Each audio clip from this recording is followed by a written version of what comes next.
All right. Hello, everybody. Welcome. It is Tuesday, May the 13th. You are here for Job Search Chess, how tech workers can win more interviews in 2025. My name is Albert. I'm the founder of Albert's List, and I will be your co-host today. And we are here to help you with your job search skills, AI skills, and side hustle skills, and sometimes all three in one place. With me is my good friend Nader Mowlaee. He's been here before and he's back again. If you've never met him before, he is the founder of Engineer Your Mission, and he is one of the best career coaches that I know. And his LinkedIn is in the webinar chat, and I will add it again once the introduction is made. This webinar is being recorded. We're going to follow up with you on it in about a couple hours after the webinar is over so you can get the recording and you can connect with Nader. If you have any questions, use the Q&A function or the webinar chat, and we will get to you when we can. Nader, it's good to have you back. I'm going to hand it over to you. Good to be back. Good to be back. You don't get to see my books today. We moved into a new house 5 days ago, so I have I have lots of boxes on the corner. You see, lots of book boxes. You guys see Belfie as always is cheering us on, whether he's sleeping or not. He's a good cheerleader. Congratulations on the move. I wanted to at least say that because you had moved in. Thank you. I appreciate it. Like with that said, let me share my screen. Let me know when that's up.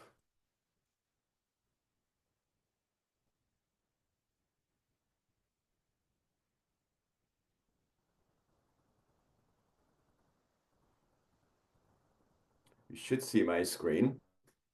Now, one thing I wanted to drop in the chat, which I'll just do now. Hopefully everyone can see my screen. You guys see my calendar? Awesome, perfect. I see the thumbs up. So before I forget towards the end, because I don't want to focus on what I do much, some of you have already connected with me on LinkedIn. The rest will hopefully, and we'll make a good conversation there. But if you want to transition from this conversation and go on and have a one-on-one conversation with me, I'll drop the link to my calendar to everyone here now. So you can do that later, you know.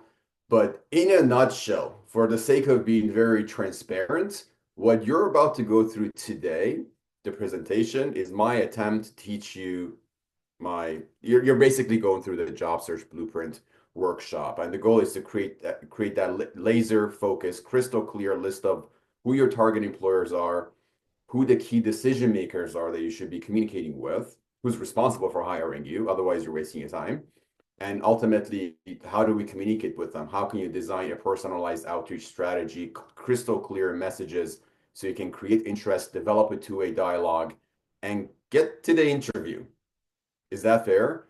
So that's what you're about to go through today. If you want more insights, if you want more details, feel comfortable to just message me on LinkedIn. Obviously, today you're gonna about to learn a lot, all the tools and tricks. I haven't held anything back. This is what the average person goes through, the most and up-to-date, version of it. And if you really want to look further, potentially consider coaching, book a career fast track call with me. Just free 20 minutes. There are some questions you got to answer. There's an application process, but book that call.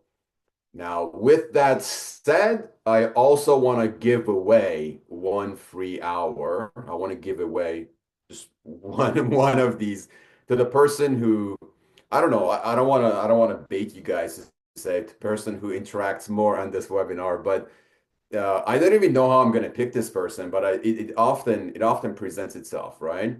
I ultimately want to help one person out, look at the version of the blueprint they come up with, and spend an hour with them, and I can afford the one, so we'll figure out. Maybe Albert and I will do a poll later. Maybe he can help me pick one person, maybe at a random rate. I don't know. We'll get Albert to figure that out, but I want to give away one free, one-on-one workshop. Uh, in a nutshell, but obviously you're going through this training in a group right now. Now, with that said, I'll take one good look on the messages. Okay, Albert says sounds good. So with that said, let me dive in, try to go through this as fast as I possibly can. It's a very action-oriented workshop that you're going through. It's hence we're calling it, I'm definitely treating it as a workshop so you can get results. Ultimately, I want you to Well, ultimately, I want you to get results right now while we're on the call, but do this after. Sit down, take 30 minutes, go through the three-step process. 30 minutes is plenty. Come up with the outputs, with the outcomes. If it's clear and you got a hold of it, and you're like, okay, you know what? I can go and execute this, which the average person does and will. Uh, if not, book that one-on-one with me or ask me your questions on LinkedIn. Now, with that said, whatever you see on the screen, you're going to get a copy of it. Uh, I've had such easier time developing presentations and trainings and everything in Google Docs because, basically at the end of the presentation, I can just share this link with everybody who attended. And it's become an amazing tool, just a very simple, easy to collaborate tool to collaborate through. So, you'll get a copy of this as soon as we're done. If I get some feedback, if I get some specific questions at the end of the presentation today, I can even add something more details to the presentation. I've seen this happen before as well, where we find a gap, an area for improvement, uh, and ultimately I'll fill that in. And at the end of the presentation, you'll get, a copy of. I'll just probably just drop the link, in chat as we've been doing. Cool. Long story short, this is your step-by-step guide. So treat it as your job search blueprint, and you need three different things as we discussed. You need to be able to find the right jobs. Uh, you need to figure out who the decision makers are, and you need to know what to say to them. You need to be able to communicate with another human being directly, gain their interest, and get them to respond back to you. If you can do that, you can win interviews faster. Uh, I mean, it's anywhere. It's not just 2025. So it's always really been this. This is what I learned when I was recruiting. And this 10 years of recruiting that I had, leaving the tech industry behind and getting into the recruiting industry, my success in recruiting taught me everything I needed to know to build this system. And now branding it, and since COVID, teaching it, it's been optimized and optimized and optimized, but now very much more effective than it's ever been. Uh, yeah, lots of testimonials, lots of case studies on my LinkedIn profile. There's over 200 that you can take a look at. Again, I don't want to bore you with it, but as a reminder for myself, I put a little case study or testimonial here with Spencer. So Spencer, again, Spencer T. Patterson. Look him up on LinkedIn. He's written me a testimonial and everything on there. But this was pretty cool because what he was looking for was to work remotely as a project management manager out of a different country for a medical device company in the US. He lives in Mexico, right? So it's just one example I pick here because it's just not so easy. If you want a local job in the same field, not a lot of boundaries and stuff, you might actually be a fit for so many companies. But sometimes your requirements, and I hope you're sitting down and figuring out, clarifying your goals and knowing exactly what your requirements are, what your career needs and career wants are, what are urgent and what are important, which ones you can live with, which ones you can't live without. You got to do that analysis. And then find companies that actually fit with your goals, with your needs, with your wants, with your constraints, whatever they are, or just whatever your passions are, whatever it is. So finding a right fit, it was pretty cool. And it's a success story I always share. Within like a couple of weeks, finding the right companies, getting the interviews and getting hired. And in a tough scenario like this, it's just, I don't know. I feel good about it. So it's Spencer's story is just one. There's over 200 testimonials on there. Overall, I've coached over 1,100 people now over the last 14 years. With that said, what we're about to do today is I want to give you three strategic moves. And you might see this chess language come in. I grew up in a family of engineers, engineer by trade, a math geek and nerd by by just the environment that I was in. So I played chess a lot. So as I've been developing this job search system over the last decade and a half, I'm trying to use different or better analogies. So chess is what I'm using today. So if you've played chess, we can talk about it later on, but this should really resonate with you that we need to know what our targets are. We actually can plan out the whole game, pick our moves and take the right action. So job searching is the way I learned it, the way I recruited, the way I taught it. What makes it effortless, what makes it quicker, because that's ultimately it. How can I get hired faster in a job that I love, in a company that admires me, adores me. It's always these three steps. What are the companies? What are the people? What is the right message? What do you gotta say? What do you have to offer them? So that's where communication comes in. And the average person I get to talk to is doing who's not getting results, so hence they want to talk to a career coach, is getting at least one of these right, at least one of these wrong. You know, unfortunately, often you speak with people that get all three wrong. They don't have a strategy or plan around any of these major three steps, or some people have get two of them wrong, or they really know what companies they should work for, but they don't get to find the right people. Their message is bad, or vice versa. So we want to make sure all these three, so these are kind of like the three legs to a chair. Like if you picture a three-legged stool, maybe if I can put a three-legged chair here, it's better to visualize. But uh, if you cut one of those three legs, the chair would fall. So these are the absolute bare minimum moves or strategies or phases of this search process so you can get the interviews. As soon as you get into the interviews, then you have to even communicate better to get the job offer. But for now, to get interviews faster, we need to find the right companies. They need to be aligned with you on multiple fronts. Find and ultimately reach out to the right people with the right message. Cool. If there are no other questions, let me take a quick look at chat. If it doesn't seem to be okay, so let's begin. Let's dive in with a step-by-step process to help you find and target the right employers.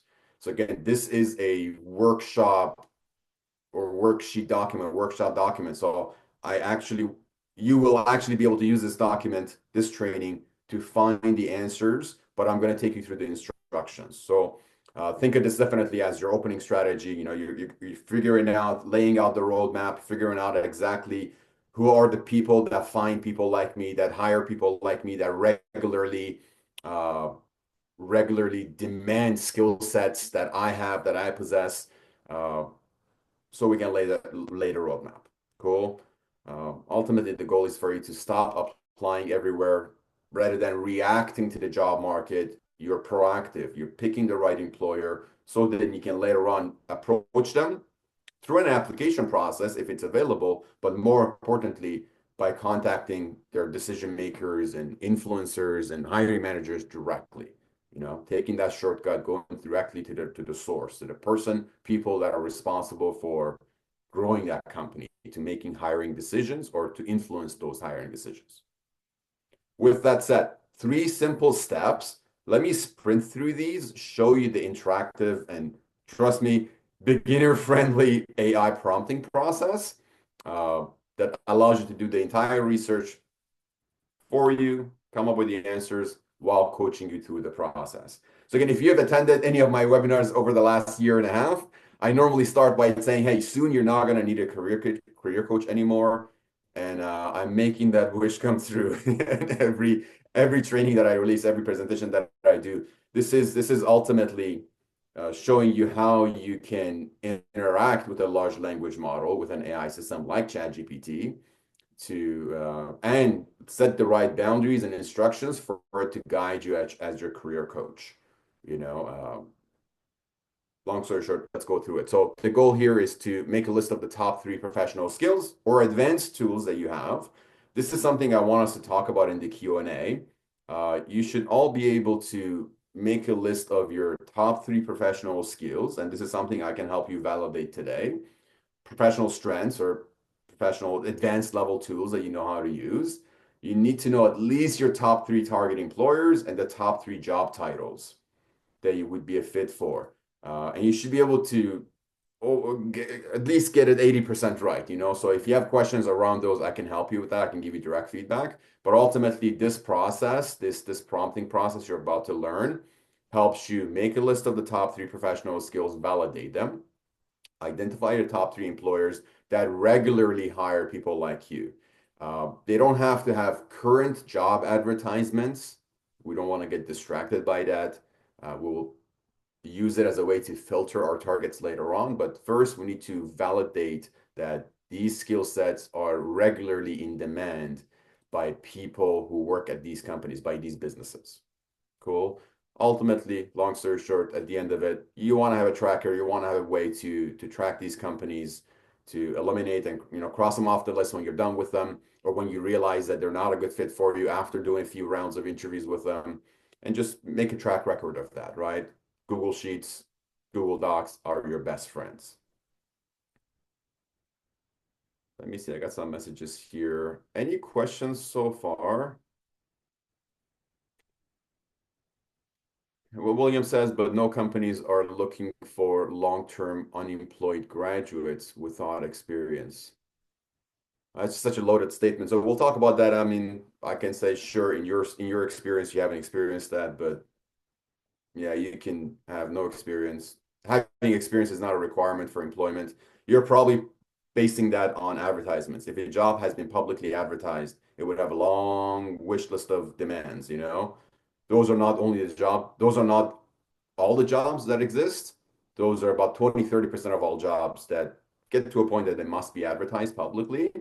But if I'm looking for someone who's fresh, just has some education, some knowledge, we want to and no experience, we just want to make sure that they understand who we are, what we do at this company.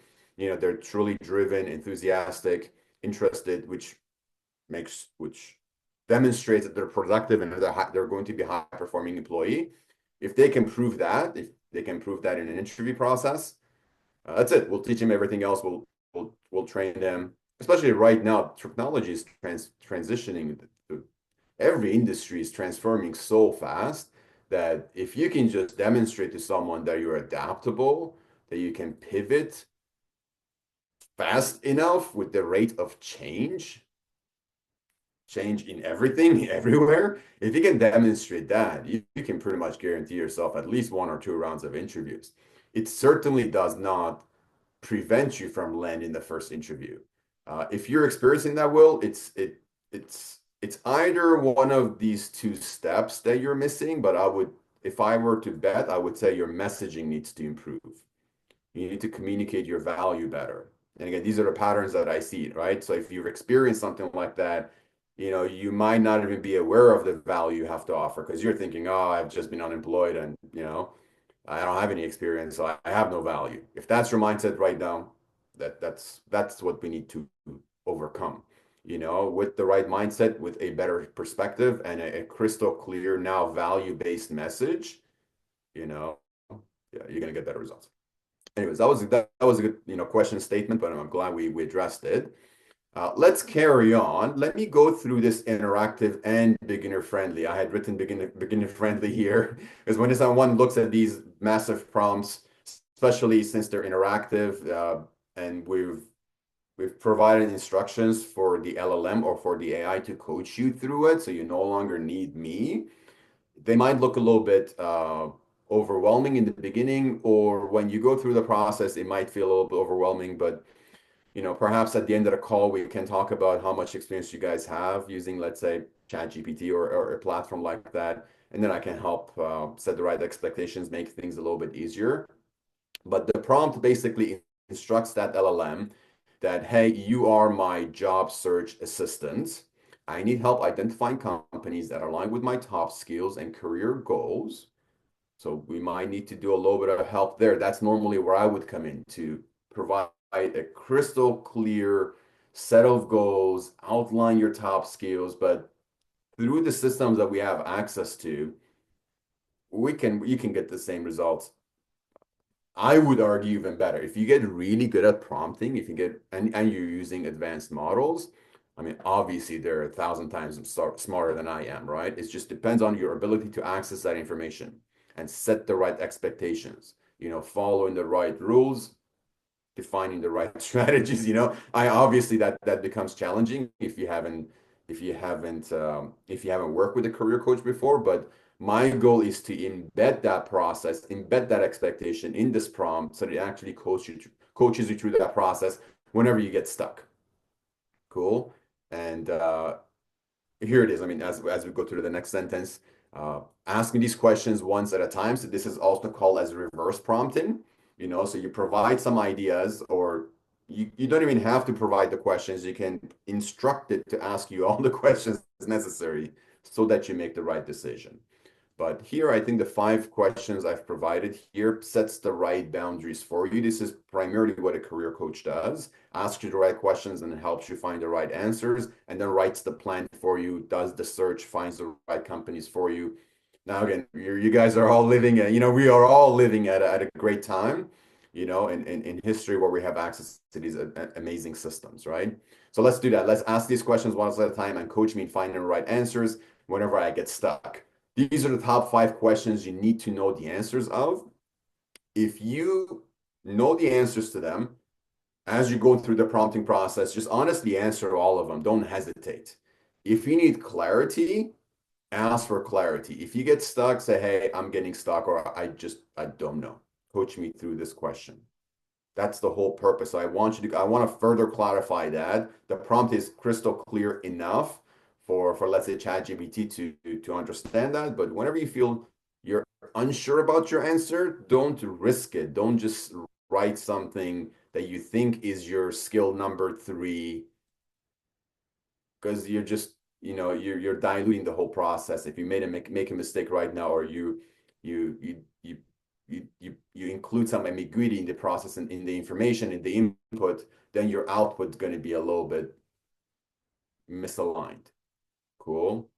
So top 3 things you're really good at professionally. These could be skill sets, technical, hard skill sets, tools, advanced level tools, not something you're just good at, something you're really good at, something you're great at.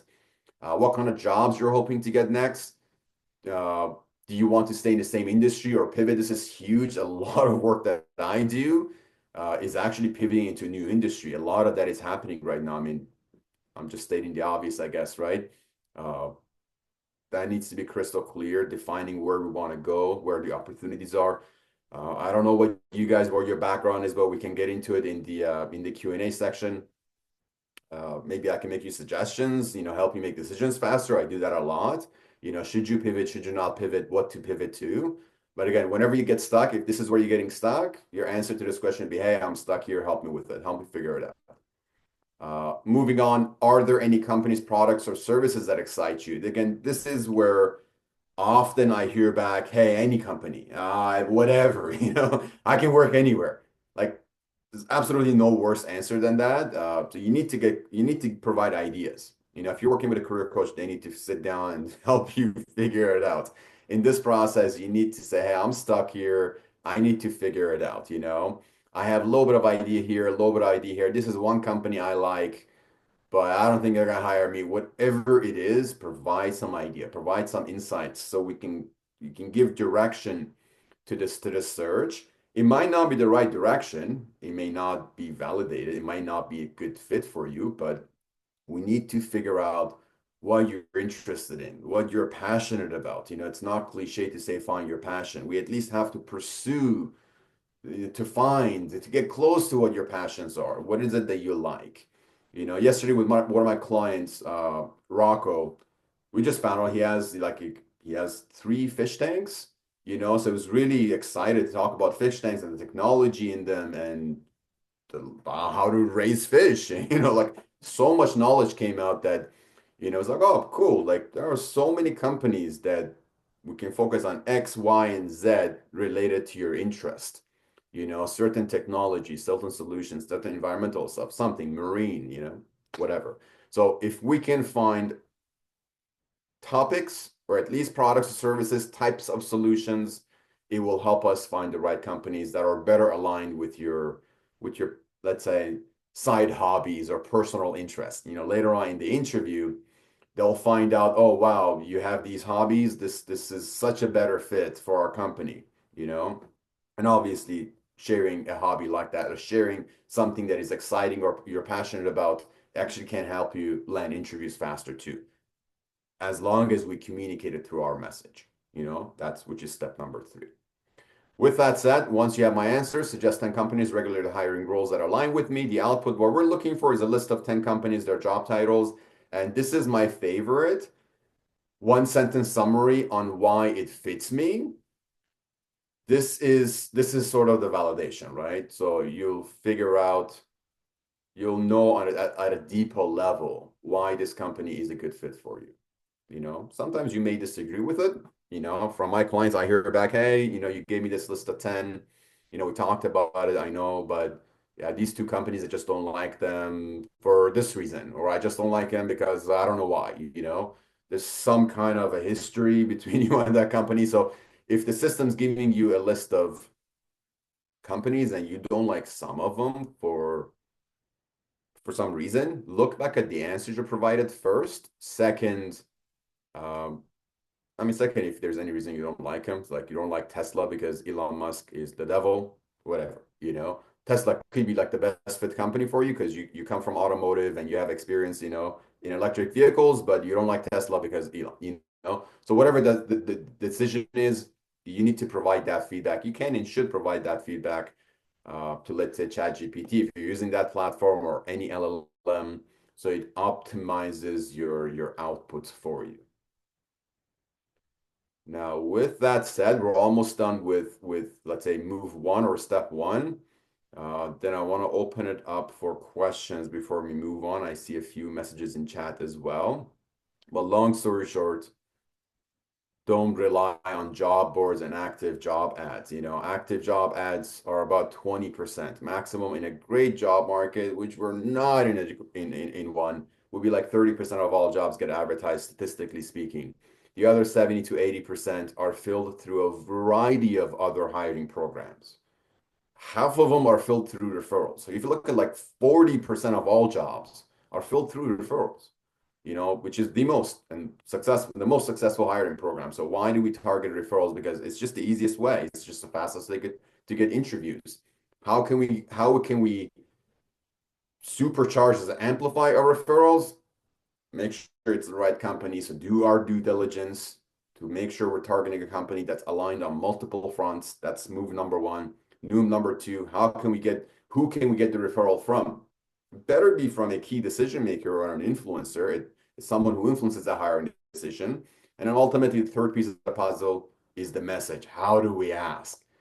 How should I ask? How fast should I ask? How many messages before I ask? What do I say? What not to say? What terminology do I use? That's all messaging and communication. That's the most important part after you get the first two right. But please do not rely on job ads. This is what everybody does. This is the whole buying a lottery ticket. Hope I hear back. That strategy is really not a strategy. Uh, And this is a good tip as well. Most of the people I work with, I tell them, let's target smaller to medium-sized companies. Or often I tell them companies that you probably don't, you probably haven't heard of them yet. They're not those household names. They're not, because the average person does that. It's like, oh, Tesla, oh, Google, I want to work for Google. Why? Because they're Google. It's like, okay, that's not a good reason. You know, that's the reason why it's extremely competitive to get into those company names, to those companies with the famous names. Okay, anyways, let me take a pause. I'll stop sharing my screen so you guys can see me on here. Let's check out the chat. Any questions? Does anyone want to jump on and ask a question?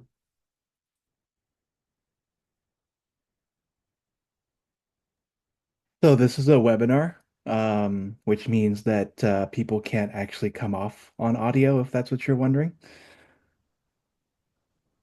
Oh, if they can speak, I mean, yeah. So do you think are there any messages here that I need to address before we move on in the chat? Oh, Or if okay. someone wants to ask a question on audio, they can too. Yeah.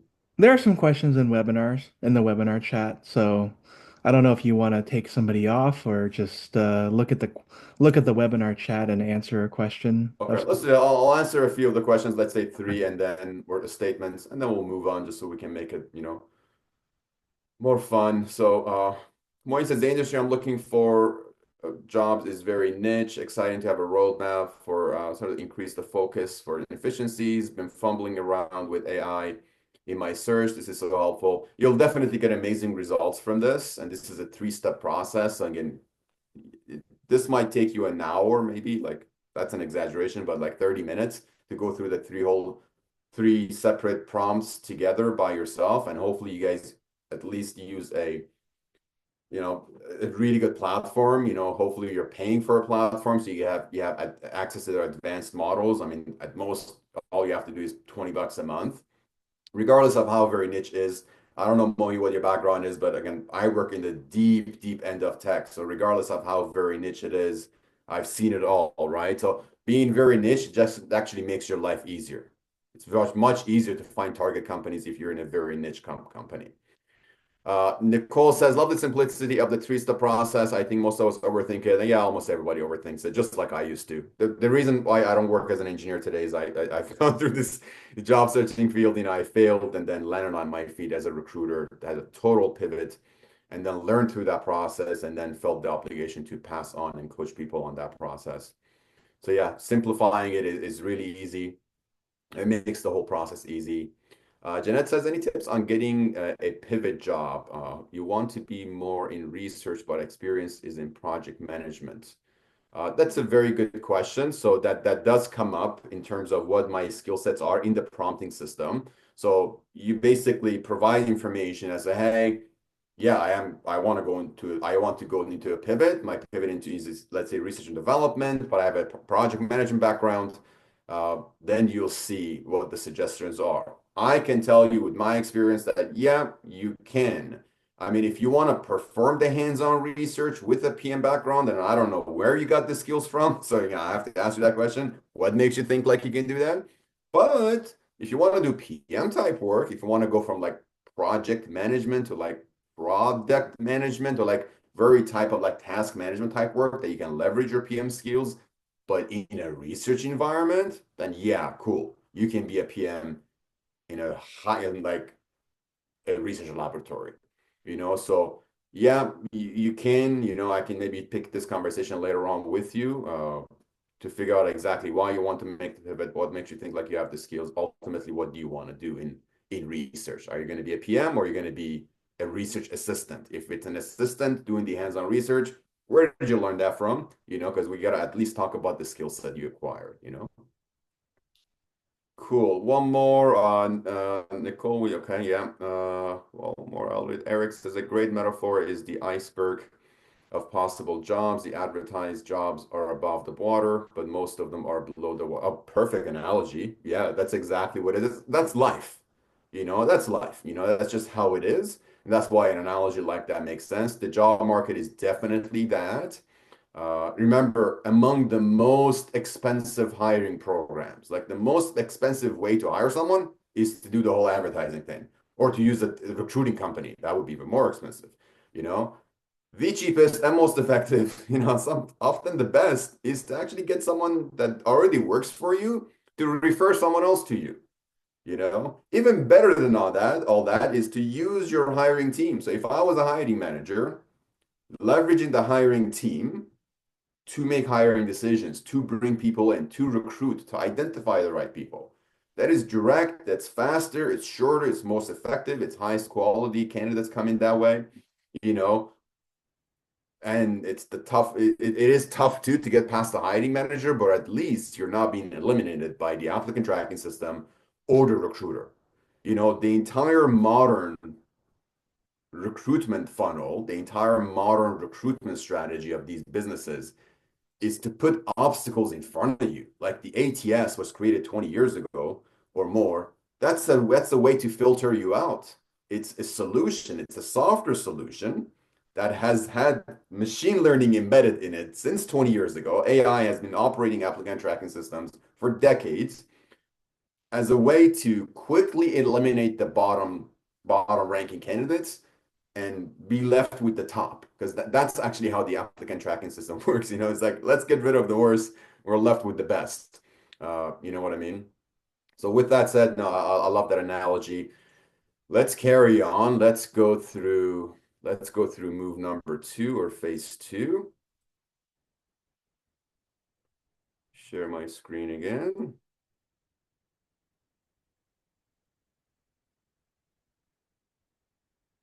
All right, so now the participants can see the screen. So next is just about, finding and reaching the decision makers.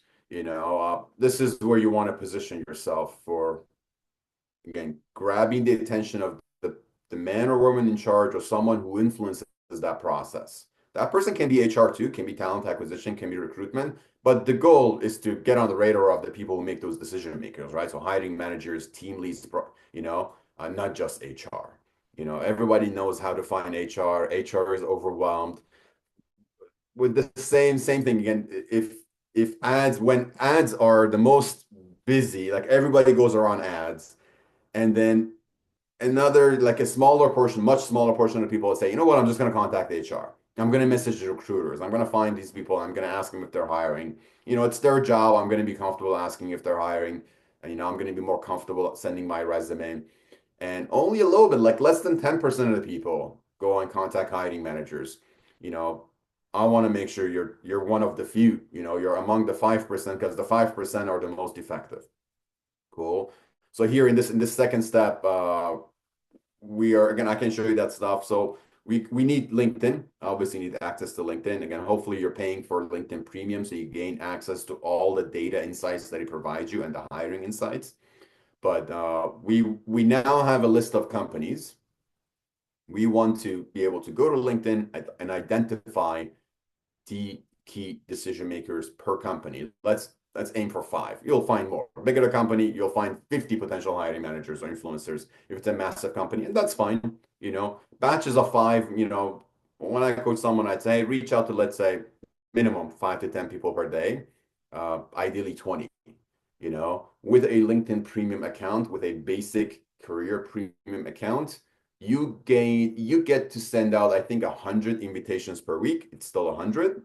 So you can divide that into 20 connection invites per day, Monday to Friday. That's your 100 allowances or, invitation slots that LinkedIn Premium allows you, gives you access to. So 5 would be sort of absolute bare minimum. Any company, even if it's a small company, you'll be able to find 5 key decision makers, and then you can just add the number you want in front of it when you're processing the prompt below. Uh, and obviously later on we're going to connect with a short message. So let's go through the prompt so everyone can take a look at this. My goal is to make sure you understand the logic while you have me here with you. I can address any questions that come up. So again, we'll go back to the Q&A. We'll have some open discussion times at the end to answer anything that might be unclear. But the second prompt, again, beginner friendly, interactive prompt. Interactive, the way what I mean by interactive is that, you're not responsible for giving all the information to ChatGPT or to the LLM of your choice. Uh, Instead, it's asking you, so it's kind of like reverse prompting. Some people may have heard that, you want it to ask you all the questions necessary in order to make sure, the best answer is provided. You can provide instructions like that. So that's what I've aimed to do here. And whenever you get stuck, so if I get stuck, coach me on the steps required to make progress on this task. This is the bit of the prompt that is putting me out of a job, right? Because again, soon you won't need a career coach no more. I mean, today, please, you don't need a career coach. The primary thing that I do as a career coach is to hold you accountable to taking these steps. The average person does not accomplish these tasks for one of many reasons. They're just not doing it and they're not implementing it. So a career coach, how my job and how my career is evolving through AI is becoming more of an accountability partner, help you make decisions faster, help you overcome beliefs that are holding you back, misconceptions that are false. So it's that's naturally what a career coach should really transition to in order to survive. Otherwise, access to knowledge, access to strategy, finding the right companies, who the decision makers are, what should we say to them, what should I say, my resume, all that stuff is just easy stuff, right? So that's now all automated and we have access to these amazing systems. Long story short, you are my job market research assistant. We want to find the hiring managers at specific companies. This is the person I'll be reporting to, and this is my future boss. So ask me these questions, help me, coach me through it if I get stuck. So you are responsible to letting it know if you're getting stuck, if you're unsure, if you need additional clarification, just like you would with me. If you're on a Zoom call, coaching call, you can do the same thing here when you're providing the answers to these questions. Cool. Now, this is coming from prompt 1, so you provide one company name at a time. roles you're interested in, then we can talk about that more if you need clarity on that. But the teams that this role will be a part of, so if you're getting stuck here, this is where you, hey, I'm not sure. You tell me. I'm this type of person. I want to be this person working in this company. Which teams? Make a list of those teams, specific team names. That way again you gather more insights. What's one reason you admire this company? Hopefully I've always forced my clients to figure this out. We come up with like 3 reasons why we like a company. It has to be around their vision, mission, and core values. Those are pretty much the answers. There's really 3 reasons you should admire our company, and those 3 reasons should be their vision, mission, core values. You know, uh, so share something like that if you get stuck, like, I'm not sure. It's something about what they do. Maybe like this. Tell me more about their vision and mission. It's about what they stand for. Their core values. So like, if you get stuck, tell it you're getting stuck.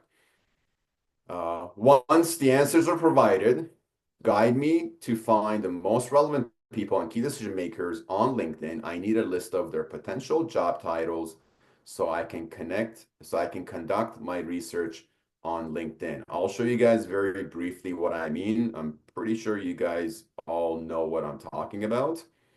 But let's say any company. Yeah, I mean, what company? Let me since we picked the Tesla, which I'm not a fan of. But every company is the same. When you go to their company page, right on top here, it tells them your industry, location, headquarters, number of followers, and then number of employees. This is a clickable link. This gives you access to the list of all employees in that company. So on this list, I'm saying you only need the current company and the title filter. These are the LinkedIn filters that I'm talking about. When you do a people search, because we're looking for people in that company, this is the current company filter. So let's say you want to work at LinkedIn. We'll pick at LinkedIn. This gives you the list of people that work at LinkedIn. Now, obviously, let's say if you're a software engineer, you only want to find out who the software engineering managers are, So that's the title we're figuring out, right? So who are the people with the right title? So the only other filter you need besides the current company, you see we're using the current company filter here, one company at a time, please. The only other filter we need, there's so many, we need the title. So this is where you can type in software engineering manager or whatever the title of your hiring manager is to make a list. So now we have 260 software engineering managers on LinkedIn, approximately 260. You can narrow it down to your location. You can really zoom in on the people that you want to meet with and where they work, where they live. You can have a lot of fun with this, but bare minimum, you have prompt 1 has given you a list of target companies. Prompt 2 will give you a list of target titles, job titles of your hiring managers. So then you can come to LinkedIn, do a people search in one company with one target title at a time to get here. At this point, you're going to have, in this case, a lot of hiring managers you can potentially reach out to. So you say, you know what, out of these 260, I'll reach out to 20. I'll reach out to 10%, 26 of them. Over the next 2 days, I'll do 13 invitations today, 13 invitations tomorrow. That's 26%. That's 26 software engineering managers. So in the right company, because let's say LinkedIn was a top company, that prompt 1 is presented to me. Now we have software engineering manager as a target title. The only thing that remains between you making the connection is the actual note, is the invitation message, the introduction message, and one follow-up. And we're going to cover that in step number 3. Okay, step number 3 is all about communication and a messaging system, a messaging strategy. That strategy has 3 messages: an invitation message, introduction message, and one follow-up message. Cool. So with that said, target companies, roles you're interested in, teams, one reason you like them. Once everything's done, give me the title, give me a list of these potential titles so I can go to LinkedIn So I can go to, yeah, LinkedIn, typing the title of the company I want to be in. Let's say I want to work at Microsoft or whatever. The list of the people that work in that company comes up, and I want to look for one title of the hiring manager for me. Assuming you're a software engineer, and you would be reporting to a software engineering manager. This is step number two. Yeah, avoid reaching out to recruiters only. Everybody reaches out to recruiters, ignoring team leads or technical managers. Uh, these may not be, so team leads may not be decision makers, but they influence the decision making process. They could be a member of the hiring team that meets with you in round two, round three, you know. Uh, this should be project or product managers because project and product managers are individual contributors. That should be actually the best thing I can say. You don't always necessarily have to avoid individual contributors, especially if they're at the senior level, because they may not make the hiring decision, but they can influence it. They can provide a referral to the main or the key decision maker. Cool. Uh, yeah, anyways, that's pretty straightforward. I'll do the same as I catch my breath. We have one more step to go through. Let's see some questions here. So I'm an international student in New Zealand. Yeah, me too. In the New Zealand part, not the international student part. With new prior industry experience, which is fine, I'm aiming to become a data scientist. Perfect. I don't have a specific company in mind yet. That's why you're here. But I'm eager to learn the right steps. Yeah. Could you please advise me on what things I should focus on, like attending networking events and meetups, or what things I should avoid as someone who starts up in this field? Uh, what to focus on is exactly what I'm teaching you today. So you're in the right webinar, you're in the right presentation. Attending networking events and meetups does only one thing for you, is just really to to boost your confidence. You know, the average person out there lacks confidence. They just don't have enough of it to go to an interview, to meet with a team of decision makers and have a killer presentation, you know, like solid stand up, no doubt, I'm the right person. You shouldn't hire anybody else. I'm the man for the job. If you don't have that level of confidence, best thing you got to do is to go to events and talk to other people about yourself. Tell your story. Tell them who you are. Tell them what you're made of. You know, what your caliber is, what you do, what you've done, what you want to do. What is your goal? What is your vision? What is your mission? What kind of problems you want to solve? What kind of change you want to make in this world? That stuff gives you the confidence and drive and the communication skills to present yourself in interviews. But networking events is not where you go to find a job opportunity. That's like literally the worst thing you can do, you know, because then it becomes obligatory. You become that person who's just asking for a job. You become so laser focused on finding job leads. It's not the right, you won't have fun. I guess it's not the right place for it, you know. But I love events, I love meetups for the sake of getting out there and proving to myself that I'm the shit. You know what I mean? Proving to myself that I'm up for it, that I can do it, that I'm capable. Hopefully that makes sense. Uh, Nee says, I'm just starting to use HubSpot CRM to manage my job search, not just Google Sheets, so I can track better what's working. Perfect. You know, that's fantastic.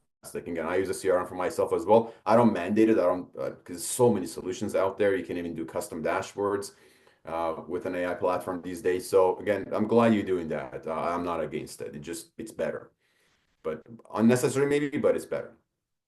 Can you give us a sense of how to determine when the quality of our job search system is not working versus when we just need to pump up our quantity? Yeah, I mean, if you're not, that's a good question. If you're not getting an interview a week, one interview per week, what you're doing, your job search system, whatever strategy you're using is just, it's not effective, it's not working. Because one interview per week is like the bare minimum you should be able to get. Uh, Otherwise, your system's flawed. You're not doing one of those three steps, or even worse, there's four different things you're doing wrong. Uh, Ideally 2 to 3 interviews per week. Three is a stretch, but 2 interviews per week is the average results we're getting. Cool. Let's see. Another question. With the cold outreach, for example, via LinkedIn, do you suggest reaching out to a top senior person, like a VP of engineering versus so everybody? If you're a senior, if you're a individual contributor, let's say software engineer, it doesn't matter. You could be a marketing specialist, whatever. If you're an individual contributor, regardless of the department, you should connect to the immediate person you report to and everybody above that, all the way to whoever owns the company, all the way to the CEO, founder, you know? But anybody below that, everybody at your level, they just don't have likely the influence nor the power to make decisions, or they might not even have the confidence or the ability to make that referral, you know? They're unsure of themselves, perhaps. Cool. Great question there. Is the strategy you're sharing equally valid for finding the hidden jobs in the startup space? That's exactly, yeah. I mean, we're not really looking at advertisements because it's only a snippet. It's just tip of the iceberg. We're looking at all opportunities. If the companies you're looking for are in the startup field, then yeah, the startups, then you should provide that information so your targets are all startups within a specific field. And yeah, I mean, with startups, this is even more valid. The startups don't have the budget, the advertising budget. You know, they use low cost recruitment strategies to attract and hire talent. Next question, and then we'll move back to the presentation. Do you recommend using email to reach out to hiring managers? Absolutely. I mean, email, you know, if you have the email, there's a tool. Sometimes there's several tools you can use to find company email addresses. You can definitely do that too. But if they already have a LinkedIn account, especially if they're an active LinkedIn account, you can engage with them more authentically. You know, you can reach out with a personalized message. You know, hopefully, if they connect, then you can speak with them. You can introduce yourself and provide a follow-up to make sure you're on track. But if you find them on LinkedIn, whether they have a LinkedIn account that's active or not, you send the invitation and they don't accept the invitation, like a week goes by, they don't even accept the invitation, so you no longer can message them directly. Then we transition to emails, you know?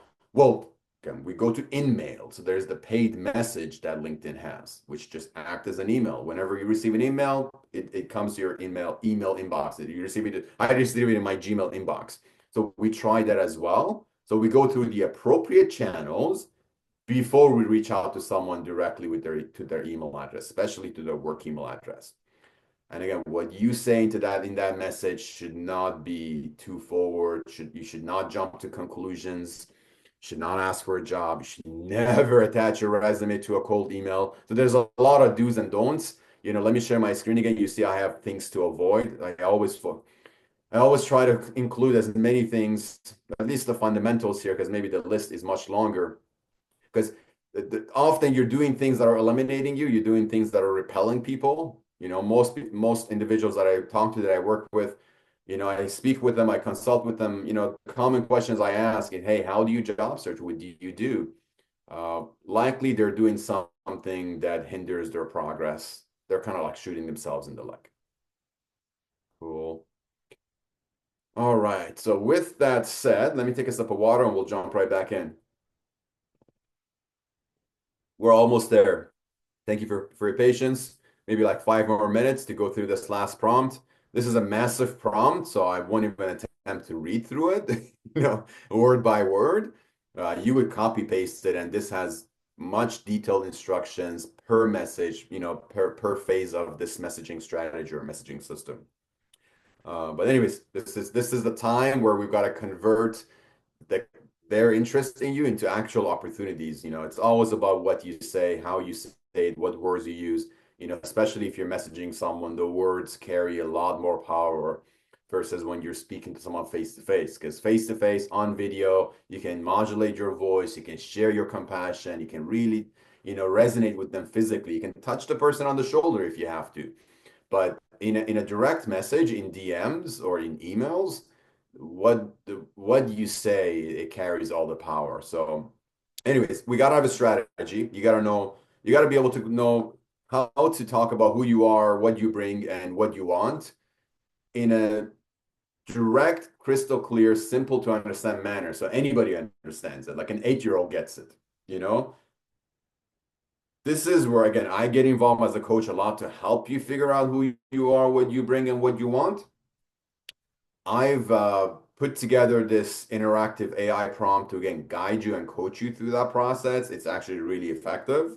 Again, practically putting myself out of work, but I love it. I've overcome the insecurities with AI just about a year ago, and now I'm kind of like going downhill full speed, teaching people how to do it, teaching people how to train an AI, how to train an LLM or ChatGPT, give it instructions to act as your coach and continue like following those instructions so you learn from it. You you have a better self-discovery, you discover who you are as a person, as a professional. You can map out your journey on your career, offer clarity throughout each step, clarify, put milestones throughout that path, ask for reminders, when you get to that milestone. Now what do I need to do to get to the next milestone faster? There's so many things you can do with an LLM that a career coach might not do for you, or it could take a long time or cost a lot of money, right? Now with 20 bucks a month, or practically with some models for free, you can do all that good stuff. Cool. Let's take a quick look at this AI prompt and then we'll just open it up for questions. Here is where we want to assign a role as your LinkedIn messaging coach, asking it to, hey, help me write a short outreach messaging system that creates interest. Please ask me these questions once at a time. If I get stuck, coach me to find the right answer, as always. What's the role type of job you're looking for? What is one skill you want to highlight in your message? One skill, please, nothing more than that. What is one topic? And that topic is often a challenge or a problem the company regularly faces or regularly solves. One topic, please. This happens a lot when, yeah, we know you have top three skills. We should know what your top one skill is. And in the messaging, when you message people, especially in the beginning, this is just the icebreaker. We're just at the hello and the handshake. You only want to talk about your top one skill. In the job, in the real world, you're going to spend most of your time utilizing your top one singular top one skill. So what is that top one skill? When you figure it out, you become so powerful. You become so powerful. And then you match that one skill to the one topic or the one problem that company faces. That's it. Locked and loaded, That's how value is created. Anyways, long story, that's how value is communicated, not created. That's how you communicate your value. You have to pair it up. You have to say, hey, you got this problem you regularly deal with. This is my number one thing.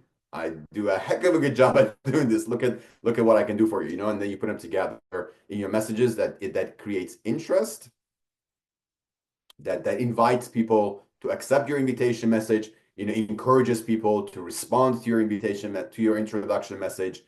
It kind of like empowers people to want to meet with you now. So we always want to create interest, create value, demonstrate value, communicate value by pairing up our top skill to a problem.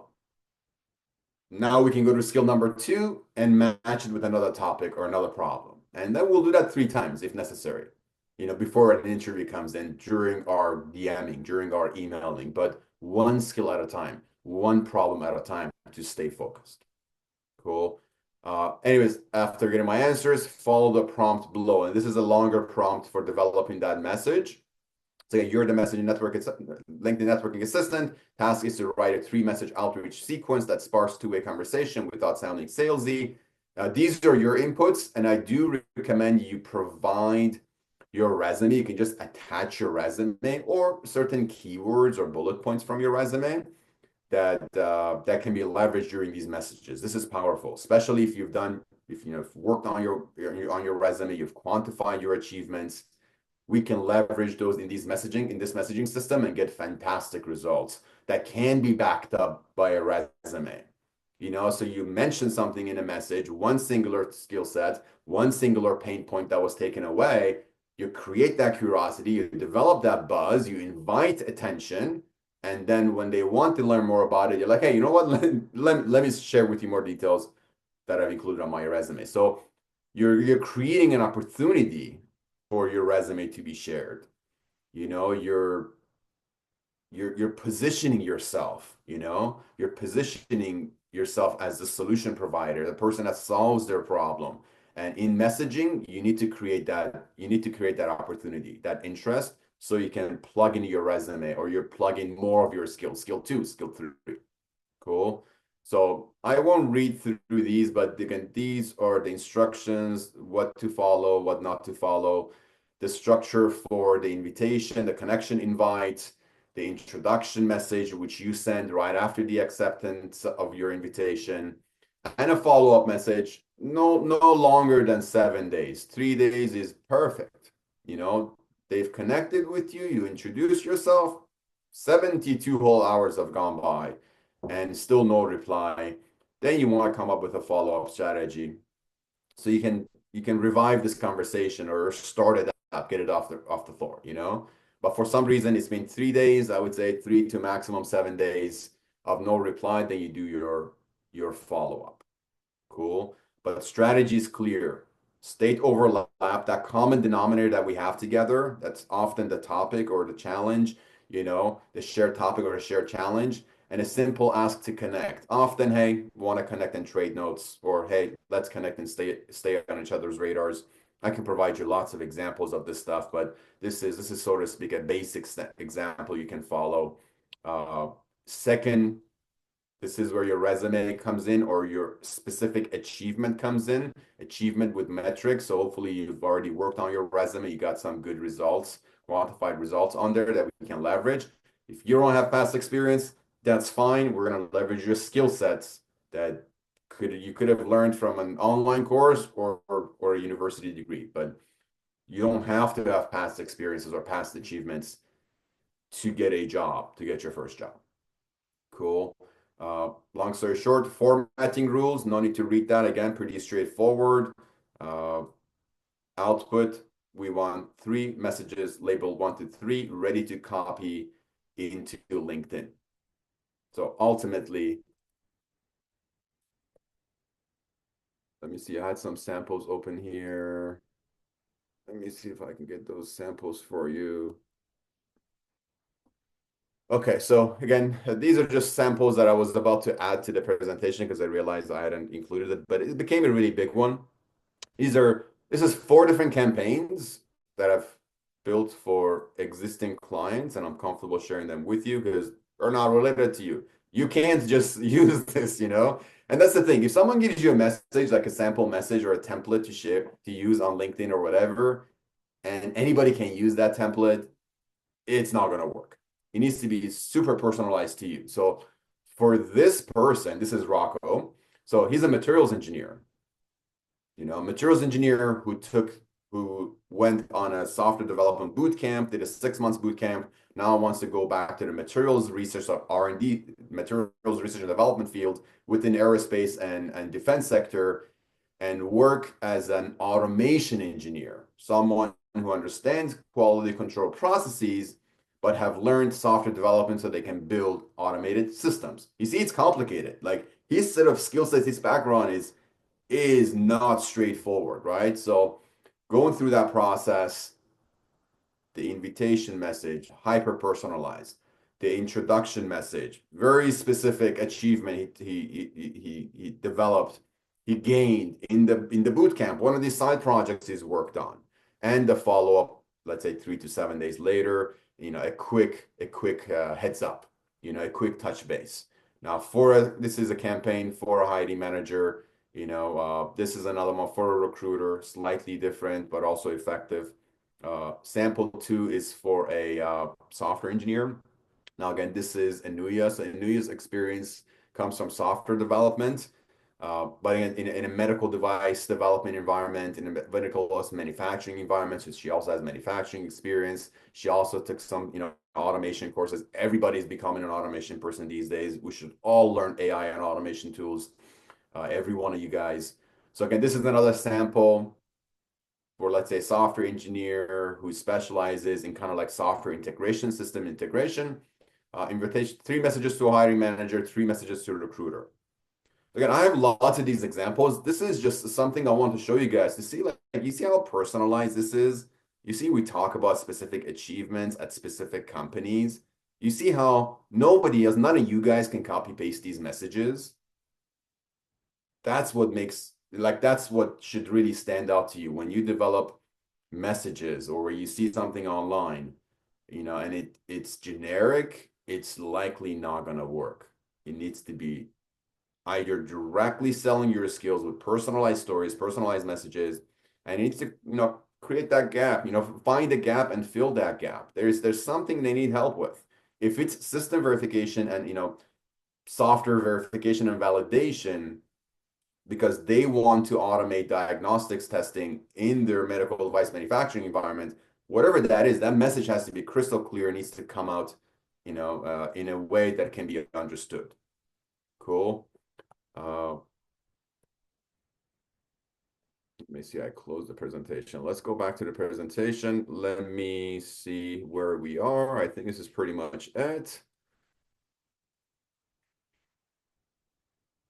That's it. Next steps, we'll go through this process step by step, starting with the first step. If you have the companies, then go and find the titles of the hiring managers so you can look them up on LinkedIn. But as soon as you did that, you're done. You're just developing messages. If you have a list of target companies that validated, like proven, like you got to go through that process. Don't just apply to a company because you think like that's a cool company, or you got to be sure of that 100%. You got to know 100% who the hiring managers are, real people that, went to work today, that could be hired, they could want someone in their team may quit tomorrow morning, and that's a new job created. So, like, oh shit, I need to hire someone else, someone just quitting my team or someone just got a promotion. We have a vacancy. And as a hiring manager, I have an obligation to my business. It's my job on the line to hire that person. So you want to be able to directly find that person on LinkedIn, find them, send them the right messages, and yeah, get interviews that way. Get much more interviews much faster that way. Long story short, thank you so much for all you guys for your patience going through the last hour 15 with me. I'm going to drop this link in chat, and then we're gonna have some Q&A.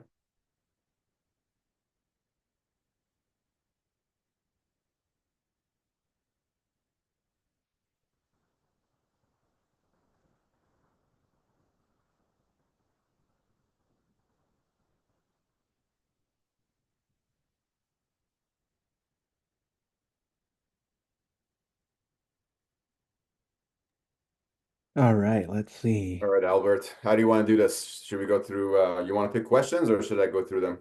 Yeah, let's see. Um, somebody had asked, let's see.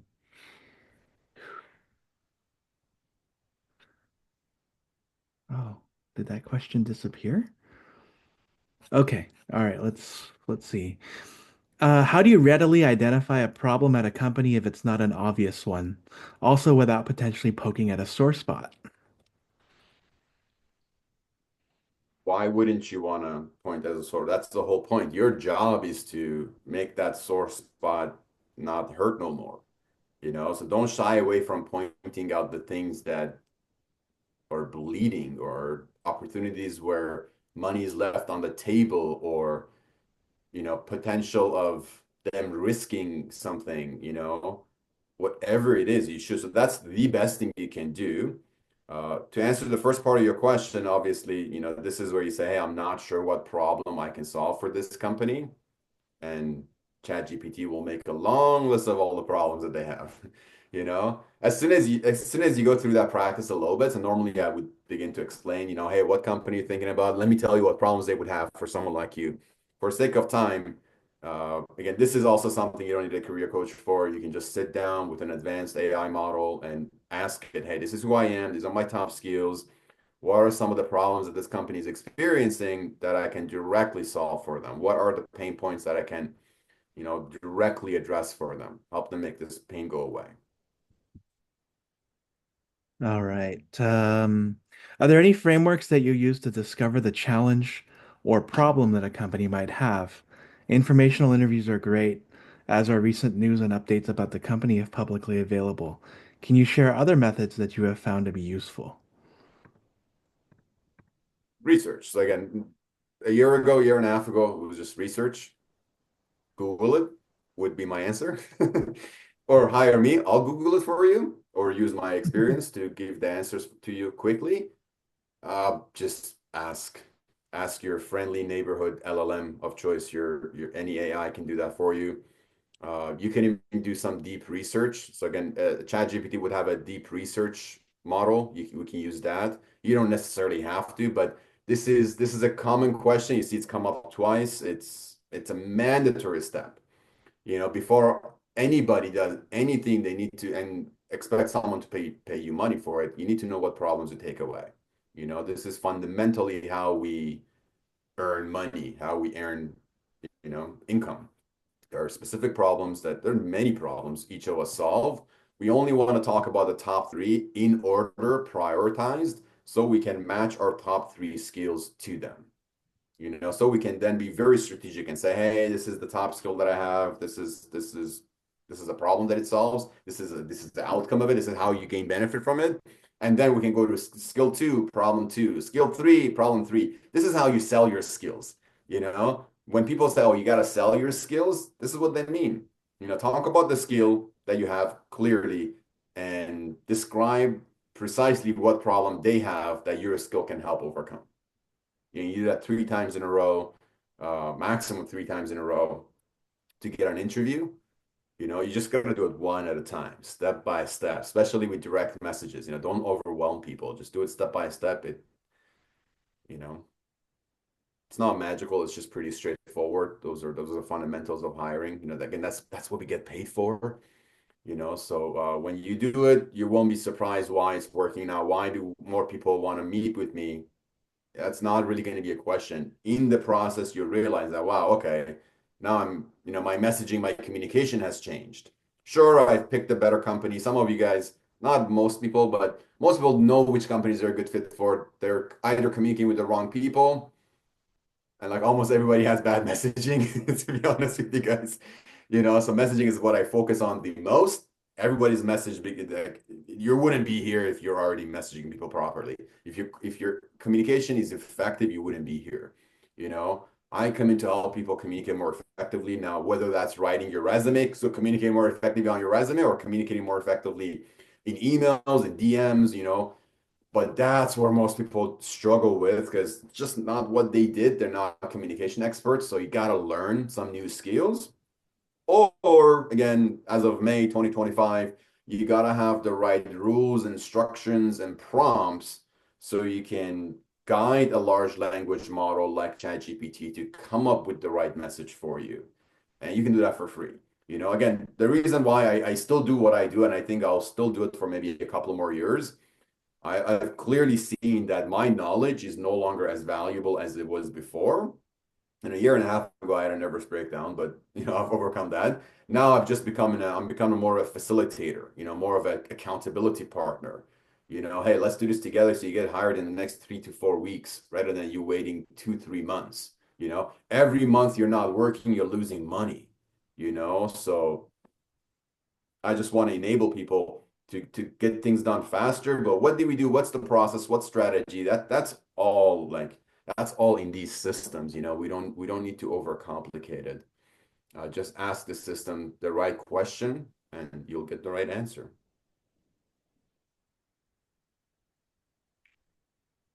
All right, another one is, are job bots like ZipRecruiter pretty much useless now? For example, when you set up the notifications on the role you want and apply instantly? Yeah, I mean, anyone who's worked in recruiting and that has done direct recruiting knows that direct recruiting is so much more effective. Kind of like headhunting. That's what I don't like saying headhunting, but uh, direct recruiting is so much easier because the same way I showed you guys to go and find hiring managers on LinkedIn, recruiters use the same process to find candidates, right? Right candidates in the right companies that we like to hire from. Often that's like a direct competitor. You guys have good engineers. We want those good engineers. Oh, you guys make this product. Oh, we want some of your people. So that's the whole war between different companies. And that's where recruiters, like what I did, 8 of the 10 years that I did, I was an independent recruiter. I was directly targeting companies, pulling people from one company, putting them into another company. And that's the most effective and the most exciting thing for companies, for business owners. And as soon as they get into these applicant tracking systems, it's that don't have that networking side of it. Like LinkedIn is super powerful because we can see the person's profile, we can see their activities, we can see the shared connections, we can see what other people say about them in terms of recommendations and endorsements, and we can monitor their performance. And then at the right time in the right place, we can approach them directly in using a multi-message persuasive process, a multi-messaging system to really recruit. So first of all, we got to woo them. We got most people don't want to leave their companies and come to a direct competitor. We need to really work on them and massage them, and get them comfortable to leave their top company with their top salary, come to another company. So it's just so much more effective to use networking tools. Like any social media platform, which is a networking tool, is much more effective for hiring.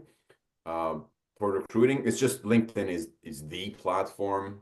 So if you just stop wasting time in other applicant tracking systems, Indeed would, I mean, being at the top of the worst worst places to spend time on list, and invest in people, invest in connections, invest in conversations. You only have to make a handful of connections to get one real conversations, and a handful of conversations to get an interview. It's not as difficult. It's actually pretty simple as long as you have the tools or you have the resources. So traditionally, maybe you need to hire a coach to come help you with that and actually come up with the messages for you. Today you can use a system like ChatGPT to come up with better messages than any coach can come up with.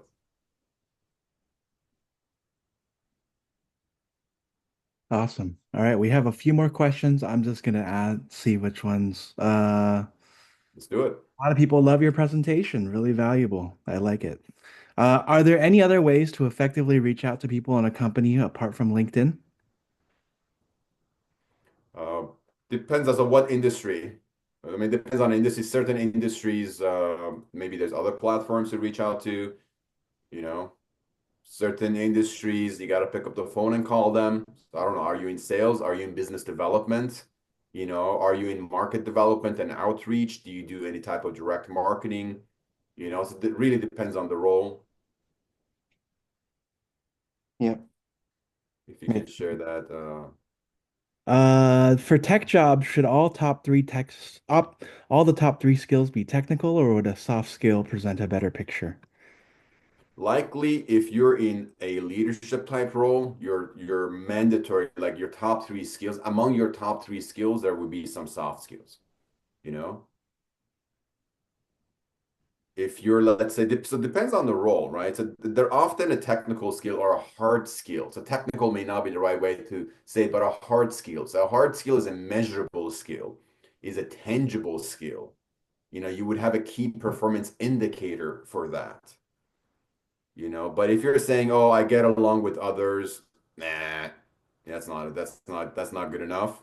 That may be skill number eight for us. Like, what do you do? You better be a kindergarten teacher. Like, if you're a Montessori school teacher teaching 2 to 4 year olds, you know what I mean? Then yeah, your top skill is your ability to deal with 2 year olds. And that's soft skill.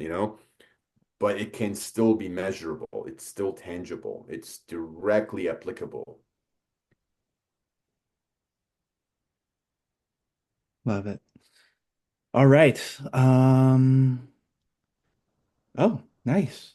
I can attest to working with Nader. You got a Thank you, testimonial? Miguel. Yeah, no, he's one of my previous clients. So I appreciate you. Yeah, I appreciate you saying this. And again, he's a success story, and he's shared his feedback on LinkedIn with me as well. I have a recommendation message from him, so you can go read that. But just send it attests to his success and what he's doing as he's getting ready for his next chapter in his career. That process doesn't change. It's always. where do I get to work? Where can I work that I gain value from? They would love to have me, so it's mutually beneficial. It meets my goals, meets my demands. It's a happy place. I work on stuff that I like. There's lots of needs and wants and aspirations that we have. So downloading all those aspirations, needs, and wants, and pick companies that align with those is extremely important. So I mentioned very briefly in the beginning that whenever I take someone through this process, common feedback I get is, I'm good with any company. Honestly, it's been so like 6 months that I haven't had a job. Like we can target any company, man. And I was like, well, that's literally why you haven't found a job by yourself so far. If you're targeting everything, you're really targeting nothing. The definition of targeting or staying focused is to have very clear targets. Like if you're entering coordinates into a GPS, we can come up with the name and location of 10 companies relatively easily. You don't really need more than 10 or maximum 20 companies to target if you're taking a direct approach. So prompt one, definitely very helpful. Prompt two is the person. So many people work in that company. Only certain few care about you. They only care about you because they have people like you in their team. That's literally it. Someone in my team either just quit, so I was like, oh, holy shit, we need to hire someone else. This project, this person leaves in 2 weeks. They just handed in their notice. This project is going to be left with us and we're working on it. We cannot risk that client. We cannot risk this product's launch being delayed. So it's an actual problem. As a hiring manager, I need to hire someone else because I have an actual problem because somebody quit or somebody got promoted or somebody went to a different department, or we're doing so well, we're busy as hell. We need more people. So everybody's overworked. I can't assign more projects to my existing team. I need more people like Albert. I need more people like Jeanette. I need more people like Mikhail. So we just need more people. So those three cases, those are the three scenarios that exist when a job is created, when an opportunity becomes vacant. So the only person that really cares is the person that's in a hiring role. And next would be people involved in the hiring process. So someone who's senior enough, has worked with the company long enough, like everybody knows him, he knows everybody, he knows the company well, he's had few achievements, he wants to help the company grow, he's a staff level engineer, those are the people that interview you, let's say second round, third round, they join a panel interview or they conduct a technical round with you, to see how technically savvy are you, things like that. So if we can connect with those people, key decision makers and influencers, then those are the only people that can potentially help you. Anybody else in the company either cannot help you at all, or their job is to eliminate you. So I always say this, a recruiter's job is to eliminate you from the hiring process. A recruiter is not trained on finding the best candidate. That's not an efficient process. They are trained to eliminate the worst candidates. It's like eliminating someone is so much faster than trying to justify why they're a good candidate. You know, on average is what 250, 200, 300 applications are submitted to one job. So the first round of going through those 300 resumes or 300 applications is to just get rid of like the bottom 280, left with 20. Just you got to get rid of 280 of the bottom applications. So left with 20. Out of the 20, you cut it in half. All the 20 can do the job, but you cut it in half. So you end up calling 10 people. And I'm being kind. Like, I would never contact 10 people on the phone to pick five to interview, but that's on average. Maybe I'll have time to contact 10 people on the phone, book them for 10 phone interviews, and then out of my 10 conversations, cut that list again in half, at least in half. Ideally, like seven people will get eliminated, and then three people, or maybe two people are scheduled for in-person interviews. It's very competitive, but the function of a recruiter is to just keep getting rid of candidates who demonstrate a degree of risk throughout the interview process. If you come across as just risky enough to be too risky, you're gone. And whoever's left. This is like the best candidate we have. And at the end of the day, hopefully that person, he or she is good enough to do the job. That's the reality of hiring, you know. Ideally, they would just go and find the best candidate or the best three candidates to interview, and hopefully AI can figure that out for us, whatever AGI or ASI that comes out in the next few years. Then fundamentally all of hiring will change. And I've said this before, then the application process goes away and should go away. In an ideal world, you shouldn't apply to a job. Jobs should automatically come to you because you have demonstrated your capabilities and values on a platform like LinkedIn. And the LinkedIn AI, Microsoft's Copilot, is constantly, or whoever the platform they're using, is constantly crawling that information. And when an opportunity presents itself, identifies the top ranking candidates and proactively reaches out to you through a fully automated agentic process, presenting the opportunity to the top candidates versus advertise, and then everybody starts applying, everybody goes crazy. Oh, I want a resume. Like 500 resume goes in for the first day, and then by next week we have 300 people, 3,000 people who apply to the job. Everyone thinks they're going to get an interview. That's chaotic. I hate that process. Everybody hates that process, but as someone who has operated that process for a decade, nobody likes the hiring process. Nobody likes advertising on ZipRecruiter and receive thousands of resumes next day. So if we can just figure out how AI can automate the entire hiring process over the next year or two, hopefully, then the application process goes away. Hopefully the resume will die very soon. So we can all use an online platform like LinkedIn to document everything. So everything's digitalized, everything's tracked. And then everybody will benefit from that optimized process, opportunities coming to you versus you having to search for them or apply to them, which is just nonsense. All righty. One last question since I'm in Silicon Valley. Any in-person networking events that you recommend? I would ask Albert that question. Yeah, my Albert's better than that. You would be should it you depends should on you what should go kind to of Albert list events for sure.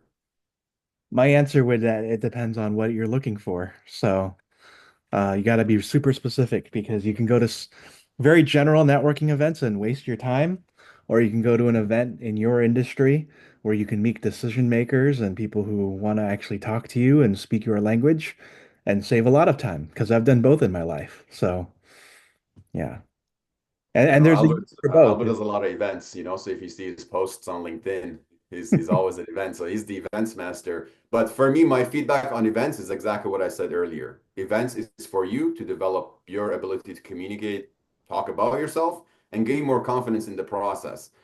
Don't go in there aiming to get a job lead, because then you're missing the whole thing, But you can have a great experience, meet a bunch of, let's say, product engineers and business development reps that they're you know, technical marketing guys, and you just learn the product. You're like, holy shit, I didn't know this was so good. This stuff is the best water bottle in the world. So you actually come out of that event with drive, with confidence that, yeah, heck yeah, I want to help this company design this water bottle. So that comes out in your communication, that energy comes out in your interviews, and you have a real experience, in-person experience with that company, with their brand, with their product.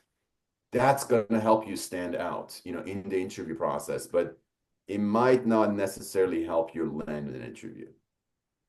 Yeah. Yeah. So there we go.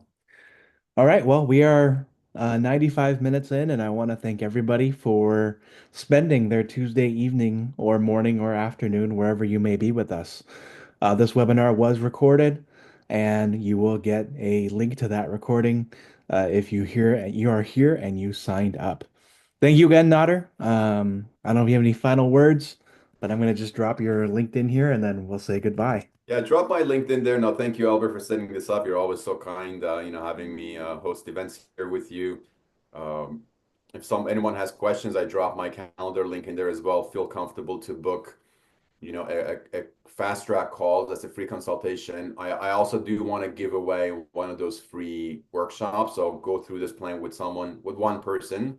So I don't know if you have a way to pick? We still have like 49 people here. Can you do like a random pick? Like, how does that work with how can we pick one person?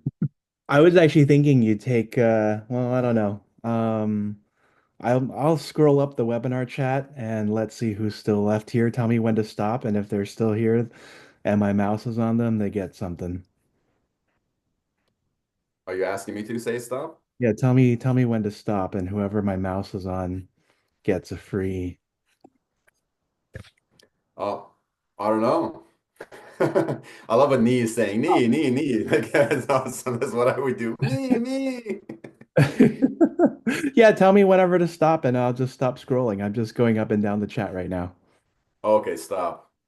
Okay, let's see. Is Jose still here? Jose de Leon, you're the winner. All right. Yeah. Otherwise, if we did have more time and I had the list in front of me of people here live, I'd just paste everything and into ChatGPT and say pick a random name. Fair enough. Fair enough. I don't know. I just came up with that like right before we talked. I said, hey, you know what? I know a bunch of people. Normally out of this 50 people attended today, normally like two, three people sign up with my whole program, right? Yeah. So they get the whole coaching and say, you know what? Let's just work together and kill it and get hired faster.